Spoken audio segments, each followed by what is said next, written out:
guys, ChainFire here and welcome back to another one of my War Robot videos. I hope y'all enjoy the watch. Today I am doing a part 2, I guess you can say, to playing Canyon Map. I see a lot of players having a very hard time these days playing on Canyon Map. It is becoming somewhat difficult, especially with the changes to the Ansel Shield, the Camelot Pack becoming more popular, and us seeing a lot more ranged of different types. We're seeing more Trebs, we're seeing more Tridents, we're seeing more Zeuses, so it is a lot harder to dominate and win on Canyon Map. I think the key to Canyon Map is the center beacon. In this case, typically what you're going to want to do is start off with pressure on the center beacon and grab center beacon. Once you have center beacon and you're holding center beacon, your players, your team can hold back a little bit while the opposite team is now going to have to scramble to try to get center beacon back because it is getting harder and harder to flank on the sides. Don't get me wrong, I am definitely going to be recommending flanking sides as well. Now, if you notice right now, I shot at actually the guy who was at the back first. The reason for that is because my Tridents are not enough to take down a full Ansel Shield on its own. I first fire at the guy behind, and then my buddy with my Fury, who both those Lancelots were gunning for, has only 4 Terrans to deal with and not, has only 2 Terrans to deal with and not 4. In addition, he's going to help me by taking out the first part of the shield of the guy in front while my Tridents reload and I'm able to fire at the guy behind. Right now you guys are going to notice till now I was firing everything I had. The idea of this is because, once again, finding the balance and knowing exactly how much of your shots are going to find the target and how many are not when it comes to Ansel Shield is something that I am still experimenting with myself. Now, I do have those Tridents on the left side, but I'm going to ignore them because that guy is hard for me to take out. If I constantly look over there, that's kind of what he wants. That's kind of what's going to help him. Having several of our teammates looking that way. I'm going to single fire my Tridents here. Tridents are extremely powerful weapons, but a lot of times they're overused. They're used too much. You're overkilling, and you're not getting the full benefit of the amount of potential damage you can be causing. That's why I single fire my Tridents almost always. Now, as soon as I do get an opportunity, I fire at this guy. He already blew off one of my weapons, but that was once again because I had targets that I could fire on. I was just ignoring him and letting him hurt me. I'm going to drop this weapon as soon as it's no longer as relevant to me, and I can't be doing as much. We are also, as you can tell, low on the beacon bar, so that's when I bring in something that can move center.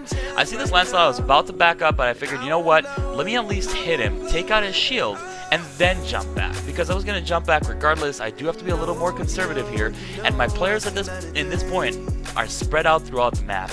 We're going to advance somewhat slowly right now, use as much cover as possible. So this is something very interesting, guys. Canyon Map does not have a lot of cover, it doesn't. So you're definitely going to want to use whatever cover you do have, whatever objects you can use in your advantage. So sometimes it means standing back a little bit, but as you can tell, it's somewhat worth it. Once again, these Ansel Shields are becoming an issue, but we are going to be finding ways to counter those.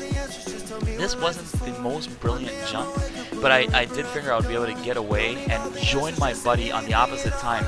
I kind of feel like in Canyon Map, you gotta advance together. Okay, you guys gonna have to work together with your teammates to win on Canyon Map.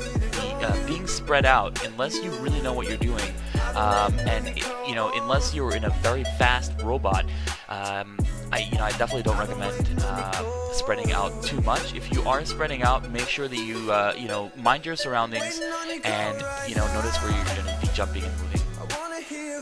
All I got left in my hangar right now is the Griffin and the Lancelot. I just got taken out by a Griffin Plasma, and I could tell that we're going to definitely be needing a little more range at this point. We do have the center beacon, and I'm going to have to attempt trying to get another beacon if we want to win over here. I'm going to have to try and at least put pressure on the enemy team, keep that center beacon, and see if I can get another. That's why I take out my Griffin instead of my Lancelot. The Lancelot would definitely be better at protecting center, and that is very, very important. But right now, because we weren't able to gain the beacon advantage before, we're going to need something that also has the ability to jump into another beacon and sacrifice for it, or, in the other hand, get the beacon and then jump away. As you can tell, my buddy Blithering was just here in the spot where I'm walking into right now. This is a really, really good spot. If you set up shop over here, you can fire at whatever is in front of you, but you don't get hit. So I figured I would do the same. But of course, this Trident Fury is no sucker.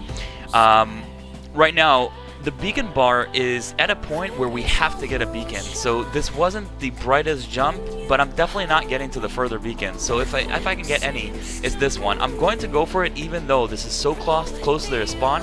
But really at this point, as long as I'm taking any time away from them on the beacon and giving it to us, that will make all the difference. And that right there, that capture of the beacon right there may have been the one that won the game.